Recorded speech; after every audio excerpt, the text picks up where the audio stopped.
Benoît, nous sommes ravis de t'accueillir sur cette web émission de l'Entertainment Lab by Newton Studio. Est-ce que tout d'abord tu peux nous parler des grandes lignes de ton parcours ?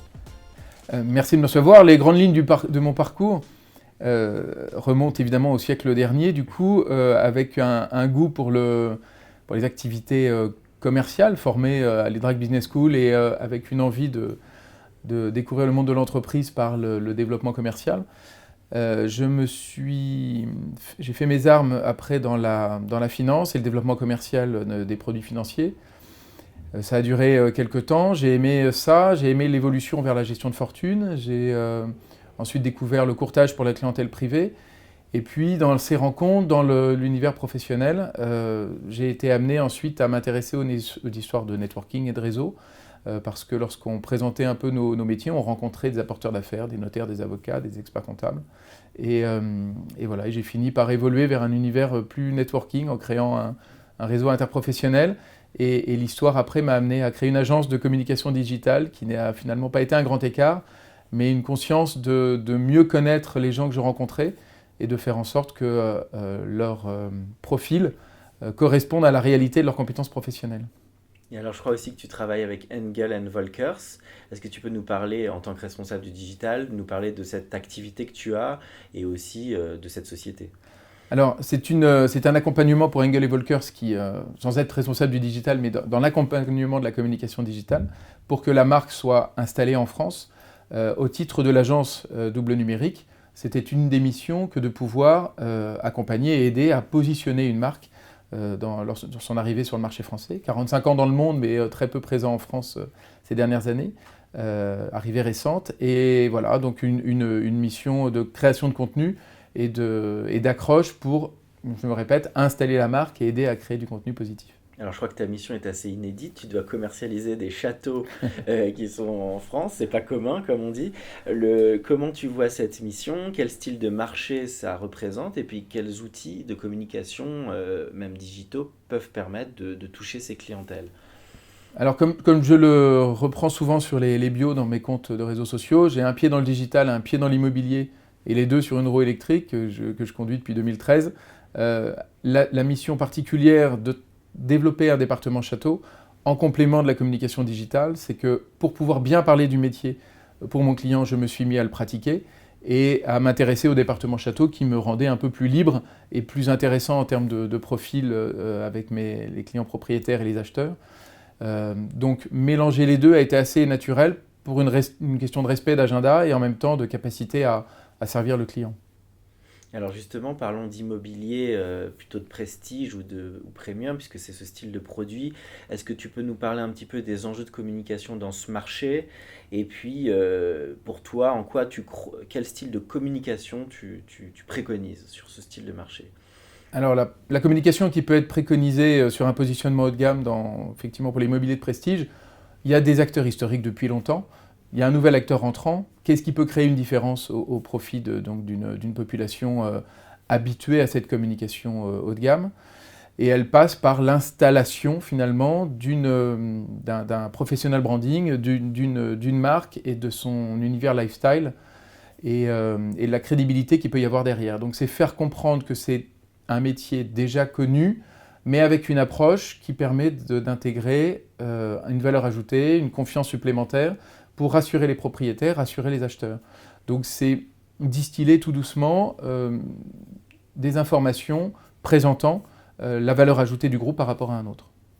Et alors justement, il y a beaucoup de terrain aussi, puisqu'il faut rencontrer les acheteurs. On est quand même sur des niches en termes de segments de clientèle. Oui.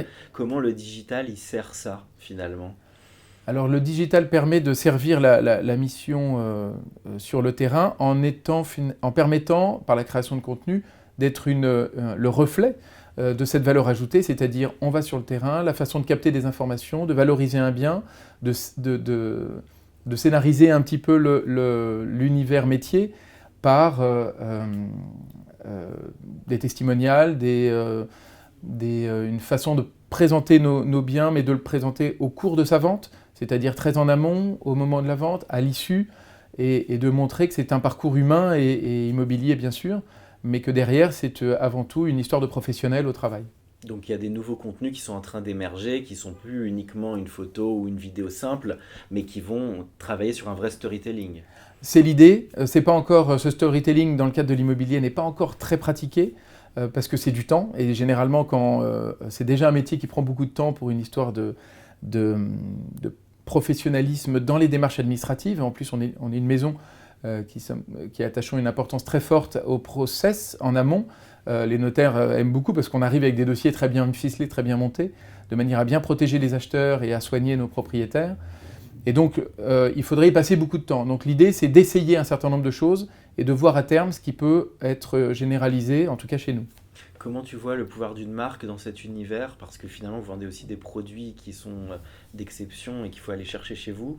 Mais est-ce que la marque, elle a un vrai impact sur des acheteurs par rapport à d'autres marques d'immobilier? La marque d'un groupe, et pour Engel et Volkers dans le monde depuis plus de 40 ans, s'est très bien installée et a assumé son positionnement haut de gamme et reconnu comme tel. Et du coup, pour la France, ça a été une aide, effectivement, d'arriver avec une marque haut de gamme internationalement connue.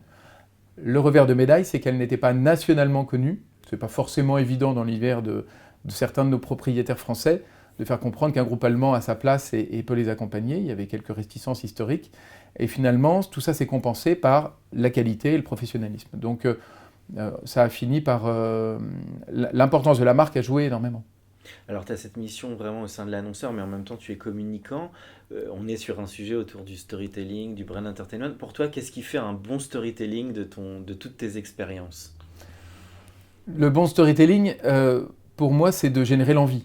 Donc c'est soit de pouvoir se transférer en disant tiens, j'aime bien ce que je suis en train de regarder, je ne sais pas forcément pourquoi, mais il ne faut pas rester sur une image très décalée, papier glacé, luxe, et en disant ça ne me concerne pas. C'est de dire finalement c'est intéressant ce que je vois être mis en scène et j'aimerais prendre le train en marche. C'est un sujet qui me plaît par son esthétisme ou qui en même temps me montre que finalement ça peut me concerner. Et sur des problématiques qui sont les miennes, je les solliciterai volontiers, alors que au début j'aurais pu penser que c'était sur un niveau qui n'était pas pour moi.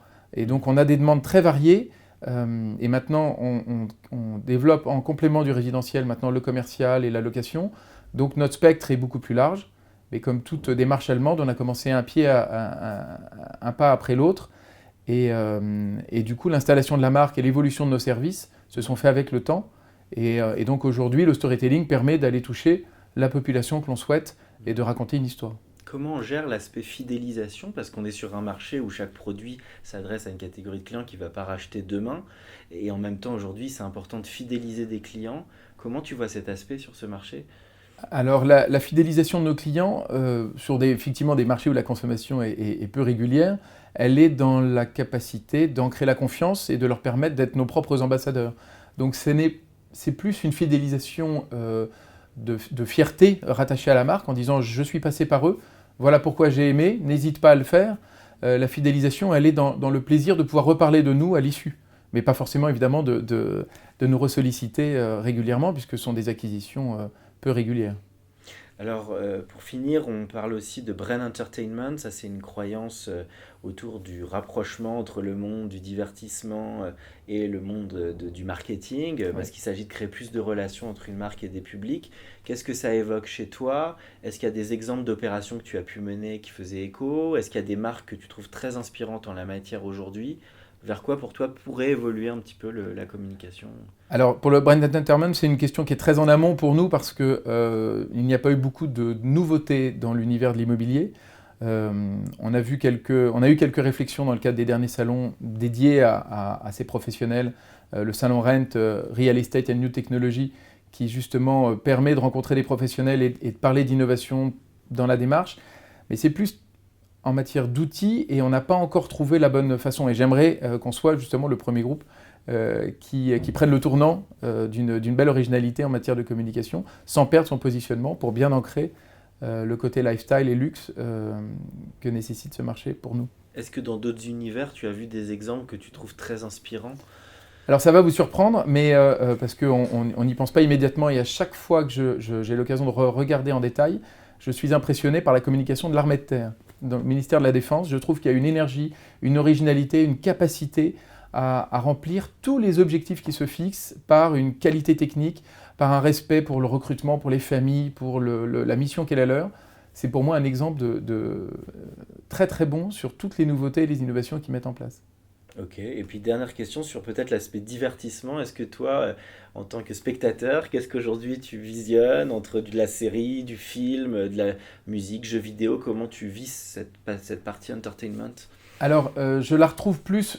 La partie entertainment pour moi est avec 5 filles, une vie avec justement une double casquette.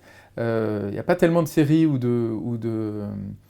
je me nourris pas forcément de ça, mais uniquement de toutes les créations de contenu en mode brut, cette façon d'attraper le lecteur et de faire passer un message sous des formats où on est maintenant dans un univers de story Instagram, on n'a pas encore inventé un nouveau module, et on n'est pas arrivé au bout de ce schéma-là, donc même pour la présentation immobilière, je me tourne plutôt vers cette créativité-là.